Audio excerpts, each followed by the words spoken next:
अस्सलाम वालेकुम, मैं हूं आपकी होस्ट आयशा आपके चैनल फूड एंड डेकोरेशन में। उम्मीद है आप सब खैरियत से होंगे। आज जो मैं रेमेडी आपके साथ शेयर करने लगी हूं वो आज कल बहुत एक मसला आम हुआ है शुगर का। बच्चों को भी, नौजवानों को, बूढ़ों को ये बीमारी बहुत ज़्यादा फैल रही है। ये बीमारी बाज़ तो जेनेटिक होता है और बाज़ ख़ुराक इस तरह की है या किस चीज़ के इस्तेमाल से हो जाती है। तो इसके लिए मैं ये रेमेडी आपके साथ शेयर कर रही हूँ। यहाँ मेरे पास तारा मीरा के बीज हैं। तारा मीरा के आराम से आपको पंसारी की दुकान से मिल जाएंगे। आपने ये ले लेने हैं और इनको ब्लेंडर में डाल के अच्छी तरह से ब्लेंड कर लेना है और फिर उसके बाद छान लेना है आपने उसको।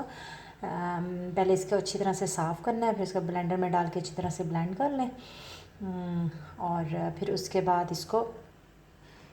उसके बाद आपने करना इस तरह है। इसकी खुराक इस तरह लेनी है आपने कि आधी चम्मच, छोटा आधा जो चाय का चम्मच है, आधा चम्मच सुबह खाली पेट या रात को सोते हुए आपने वो पानी के साथ ले लेना है।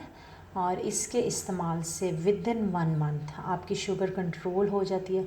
देखिए, शुगर एक बार हो जाए तो उसका ख़त्म होना बहुत मुश्किल है, लेकिन ये है कि इसको कंट्रोल किया जा सकता है। दवाइयों से भी बहुत ज़्यादा उसके साइड इफ़ेक्ट्स होते हैं। शुगर के ज़्यादा हो जाने से भी आपकी पूरी बॉडी के ऊपर बहुत ज़्यादा साइड इफ़ेक्ट्स होते हैं।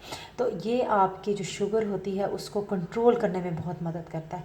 तो आप इस मेरी रेमेडी को यूज़ करें और मुझे फ़ीडबैक ज़रूर दें। मुझे बताएं कि आपने ये इस्तेमाल की, इससे आपको कोई फ़र्क महसूस हुआ कि नहीं। तो ये आपके लिए यकीनन बहुत फ़ायदेमंद साबित होगी। मुझे आप ज़रूर फ़ीडबैक दीजिएगा और मेरे चैनल को ज़रूर सब्सक्राइब कर लें ताकि मेरी आने वाली तमाम वीडियोज़ जो हैं वो आपको मिलें। अपनी नेक्स्ट वीडियो के साथ मैं दोबारा हाज़िर होंगी। अल्लाह हाफ़िज़।